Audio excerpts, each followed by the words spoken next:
Good morning, ladies and gentlemen, and welcome to the first PBL project of this year. My name is Chris Greed. My name is Zach Rowan. My name is Trenton Wong. First, we're going to explain to you our first project is when my speedometer started going haywire, berserk. And I was like, wow, what the heck? Because I said I was going 80, I was really only going 30 on my dad's gravel road.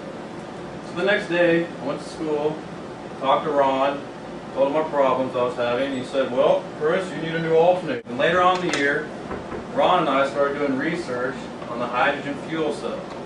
And this research just intrigued me because I thought it was just amazing how they work. So I generated one of my own and installed it in my truck. And now we're going to show you, this is Ron's hydrogen generator. He has made it himself. He made it last summer and it works, but he's brought it here today so we can show you how we can turn water, which all of you know, to put out fires. We can actually ignite that water by using a chemical process where we use baking soda and distilled water. And he has, you want to explain the plates to him? Yes.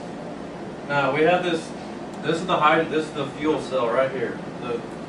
The plates are inside of it. It is hooked up to the battery. The current runs through the plates, which are stainless steel, because conductivity causes erosion and rust, and the plates will fall apart.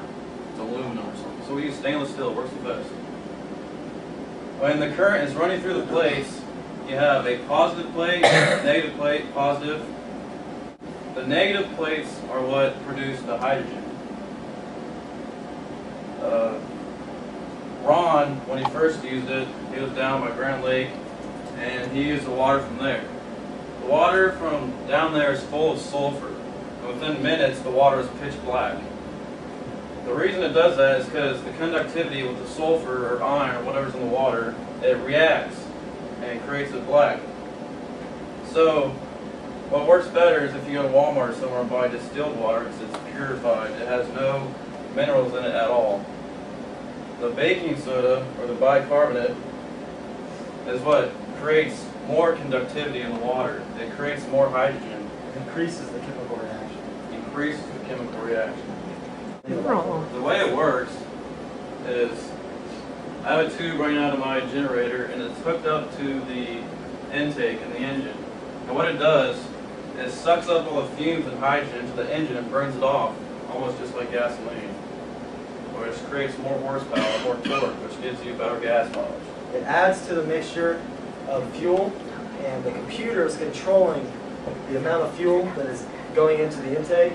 And when you add hydrogen to that, it automatically reduces the amount of fuel, thus burning more hydrogen, thus giving you more miles to the gallon. And this is all through distilled water and baking soda. You can get these at Walmart.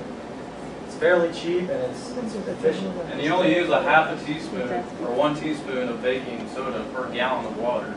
And the water will last hundreds of miles. You've done a very nice job presenting. You have done a nice job.